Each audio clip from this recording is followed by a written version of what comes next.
I guess we got to get all this Colts love out of our system because Titans lineman and left tackle Taylor Lewan's going to join us in the next segment.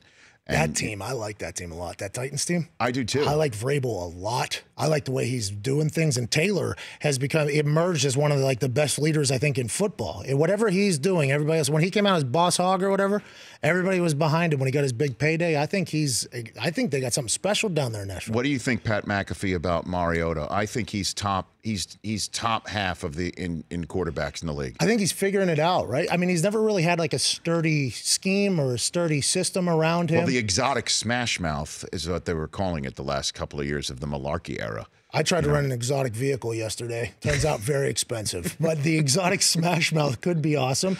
But if you start looking at, if he gets comfortable in a system, and he's got that good offensive line who's chugging beers at Nashville Predators games. They look like they're a tight group there. Yeah. And then you got a good defense, and then Vrabel seems to be making the right decisions. That could be a really talented team. And Mariota, by the way, every quarterback's only good if your team's good.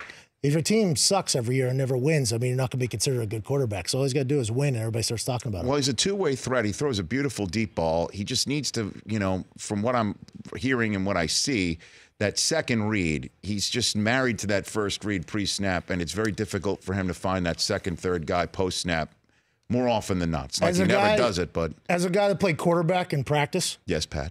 Practice squad reps. Nice. Basically real-life Madden, which is what I was for the Colts there for a couple of years.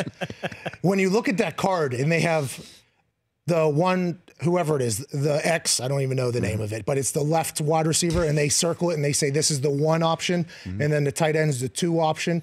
It's hard not to get married to that first one whenever it's like, hey, the play is set up for this person to be open. It's hard to be like, you know what, but I want to go to this. I think that is something, and granted, I was probably the best practice squad quarterback I've ever seen. Yeah. If I had to guess. All time? Yeah. If I had to guess. Yeah.